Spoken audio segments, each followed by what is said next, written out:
Praise lord. అందరికీ దేవుడి నామమున వందనాలు. అందరూ బాగున్నారా? ఉదయకాల సమయంలో దేవుడు మనతో మాట్లాడును గాక. వాక్యం విశ్వాసంతో నమ్మకంతో వినడానికి ప్రయాసపడండి. దేవుడు మనతో మాట్లాడతాడు. ఉదయకాల వాగ్దానాన్ని మనం ఒకసారి ధ్యానం చేద్దాం.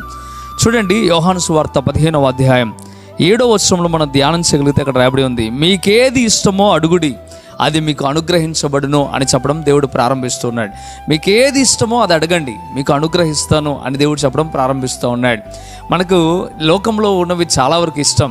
దేవుడు దాని గురించి మాట్లాడలేదు. కానీ నీ అవసరానికి తగినది కానీ, నీ అక్కరకు తగినది కానీ, ఇదిగో నీ భక్తికి ఉపయోగపడేది కానీ, ఏదైనా నీకు ఇష్టమైనది ఉంటే అది అడుగు, నేను ఇస్తా అంటున్నాడు. మరి ఎప్పుడు ఇస్తాడు దేవుడు?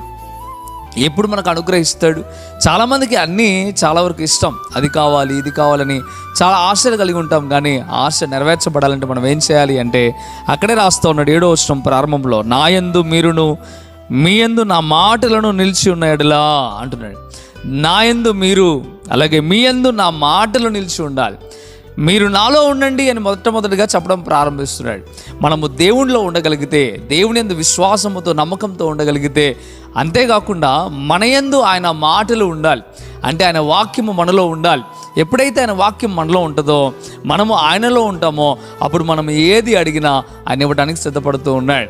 ఇదిగో ఒకనాడు కుష్ఠరోగి దేవుని దగ్గరకు వచ్చాడు. ఆయన మాటలు విని హృదయంలో భద్రపరుచుకుని ఆ మాటల ప్రకారం, ఇదిగో నా దేవుని దగ్గరకు వెళ్తే నన్ను బాగు చేస్తాడన్న విశ్వాసంతో యేసు ప్రభువు వారు ఉన్న చోటుకు వస్తే జన సమూహం అంతా అతన్ని చెదరించారు, అక్కడ నుండి దూరంగా పారిపోయారు. కానీ ఆయన అంటున్న మాట, అద్భుతమైన మాట మాట్లాడాడు. అయ్యా, నీకు ఇష్టమైతే నన్ను తాకయ్యా, నన్ను ముట్టయ్యా, నన్ను బాగు చేయని చెప్పడం ప్రారంభించడం మనం చూస్తాం. కానీ ఒక మారు మనం ఆలోచించండి, అర్థం చేసుకోండి. దేవుని మాటలు తన యందు ఉండిపోయాయి. దేవుని యొక్క మాటలు తనలోనికి చేర్చుకోవడానికి ఇష్టపడ్డాడు. అంతేకాకుండా నీ యందు నా మాటలు ఉన్నాయి ప్రభువా, నేను నీతో ఉండాలని ఆశపడుతున్నాను, నన్ను బాగు చేయమని అడిగినప్పుడు దేవుడు అద్భుతంగా ఆ కుమారుడిని బాగు చేయడం మనం చూసాం. నాకు ఇష్టమే, నీవు శుద్ధుడవు కమ్మని గట్టిగా పట్టుకోవడం, కౌగిలించుకోవడం మనం చూస్తాం బైబిల్ లేఖనాల్లో. ఈరోజున ఒక మారు మనం ఆలోచించాలి. దేవుని వాక్యం మనలో ఉన్నప్పుడు, దేవుని మాటలు మనలో ఉన్నప్పుడు తప్పక మనం ఫలించేవారుగా దేవుడు చేస్తాడు. నువ్వేది ఇష్టమో అది అడుగుతావు, అప్పుడు దేవుడు తప్పక నీకు అనుగ్రహిస్తాడు. దేవునిలో ఉన్నవాడు కొండమ్మ కోరికలేం కోరడు. దేవునిలో ఉన్నవాడి యొక్క కోరిక వేరు, లోకంలో ఉన్నవారి కోరిక వేరు. ఒకవేళ లోకంలో ఉండి ఈ వాగ్దానం వింటా ఉన్నావా, ఇది నీకు సంబంధించింది అసలు కాదు. నీకు ఏది ఇష్టమో అది అడగడం కాదు. ఇక్కడ దేవుని యందు ఉండి, దేవునిలో ఉండి ఎప్పుడైతే నువ్వు అడుగుతావో అప్పుడు దేవుడు దాన్ని నీకు సఫలం చేస్తాడు, సక్సెస్ చేస్తాడు. కొంతమంది అంటారు, దేవుడు నమ్ముకోకుండా, దేవునిలో ఉండకుండా, దేవుడు నాకు 1 కోటి రూపాయలు ఇస్తే బాగుండు, దేవుడు ఇస్తాడా? ప్రార్థన చేయించుకుంటే, దేవుని దగ్గరకు వస్తే దేవుడు నాకు బిల్డింగ్ ఇస్తే బాగుండు. ఈ కోరికలు విశ్వాస సంబంధమైన వాడికి ఉండవు.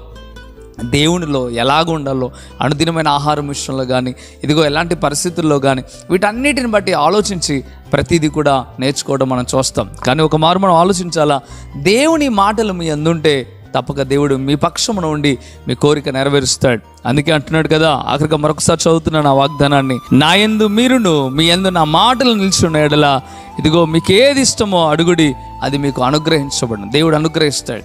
భయపడకు, ధైర్యంగా ఉండు. దేవుడు తప్పక నీకు అనుగ్రహిస్తాడు.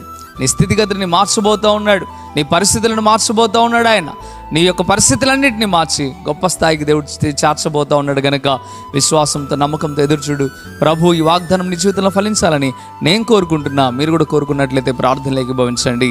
ప్రార్థన చేద్దామా? ప్రార్థన. పరిశుద్ధుడా, వందనాలు ప్రభువా, ఈ వాగ్దానం ద్వారా స్పష్టంగా నీ బిడ్డలతో మీరు మాట్లాడారు, అందుని బట్టి వందనాలు. ఈ మాటలన్నీ నీ బిడ్డల జీవితంలో ఫలింపు జరుగునుగాక.